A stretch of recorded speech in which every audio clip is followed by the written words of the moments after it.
मैंने वहां पर अपने जब मैं कॉलेज में था तो कॉलेज में प्लेसमेंट टाइम पर जब हमारे इंटरव्यू होते थे, मैं ये चीज कई दिनों से फील कर रहा हूँ कि यूपीएससी का जो टॉपर होता है उसकी बोलने का तरीका और एटीट्यूड, और जो जेई के टॉपर होता है मेहनती, दोनों होते हैं। नो डाउट थोड़ा सा एज का भी डिफरेंस है, वहां पर लाइफ भी कुछ सिखा देती है, लेकिन लेकिन लेकिन एक जो डिफरेंस मैं फील कर पा रहा हूँ कई दिनों से, और मैंने शायद आपको कम्युनिकेट भी किया होगा, हम लोग आपको सब्जेक्ट तो सारी कोशिश कर रहे हैं कि आप सब्जेक्ट सीख जाए, लेकिन आप अच्छा इंसान भी बने, ये भी बहुत इंपॉर्टेंट है। आप अच्छी तरीके से अपने भावनाओं को एक्सप्रेस कर पाए, भले ही वो बहुत गुस्से वाली ही क्यों ना हो, भले ही वो बहुत डिप्रेसिव ही क्यों ना हो, भले ही वो बहुत खुशी वाली ही क्यों ना हो। कि अगर आप बहुत ज्यादा खुश हैं तो आपने कभी ऐसे तो नहीं बोल दी कोई बात कि दूसरे को नीचा फील हो गया, या कभी आपने गुस्से वाली बात ऐसे तो नहीं बोल दी कि किसी को हर्ट हो गया। तो हमारी कम्युनिकेशन स्किल्स पे हम लोग काम नहीं करते हैं। तो मैं आपको अपने इंटरव्यू टाइम पे जो मैंने चीजें सीखी थी, और वो कॉलेज भी सिखाता है, ऐसा नहीं है, वो कॉलेज का टाइम भी आपको सिखाएगा।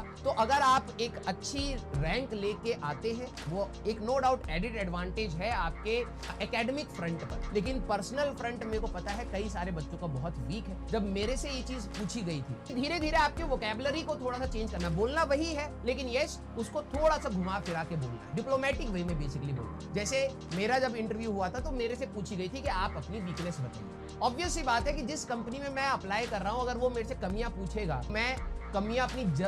ज्यादा बता दूंगा ऑनेस्ट के उसमें, तो मेरा वैसे ही वो पत्ता कट जाएगा। अगर नहीं बताऊंगा घुमा फिरा के, सर मेरे में तो कोई कमी ही नहीं है, ऐसा तो हो ही नहीं सकता, तब भी पत्ता कट जाएगा। लेकिन आपको बोलना है। अब बोलना किस प्रकार से, ये आपको सीखना पड़ेगा। जैसे फॉर एग्जाम्पल मैंने क्या बोला था कि सर मेरे अंदर एक खास बात है कि मैं अपने टाइम को बहुत अच्छे से मैनेज करता हूं, और मैं अपना काम हमेशा टाइम से पहले करने की कोशिश करता हूं, और जब भी मैं अकेले काम कर रहा होता हूं तो इसमें कोई भी प्रॉब्लम नहीं आती, क्योंकि मैं कभी भी काम को प्रोक्रेस्टिनेट नहीं करता, डिले नहीं करता। मेरे साथ एक इशू बड़ा नहीं बनाया, एक इशू ये आता है सर जनरली टीम वर्क में, जब मैं लोगों के साथ काम करता हूं और अगर किसी ने अपना काम समय से पहले या समय पर नहीं किया तो मैं शायद थोड़ा सा उस चीज से अपसेट हो जाता हूं, जिससे मेरा काम थोड़ा सा हैम्पर होता है। अब ध्यान से देखो, मैंने अपना एक पॉजिटिव पॉइंट भी बताया वहां पर कि मैं अपने काम के लिए कितना सीरियस हूं, लेकिन साइड बाय साइड एक ऐसी कमी बताई कि अगर आपकी टीम में ये देखो, ये वाली प्रॉब्लम तो चलती नहीं है ना भाई, कि अगर मान लो मेरे को 10 लोग दिए जाए, सारे डिले करेंगे तो भाई काम कैसे होगा। तो ये कंपनी के फ्रंट से अच्छी बात भी है, कंपनी के फ्रंट से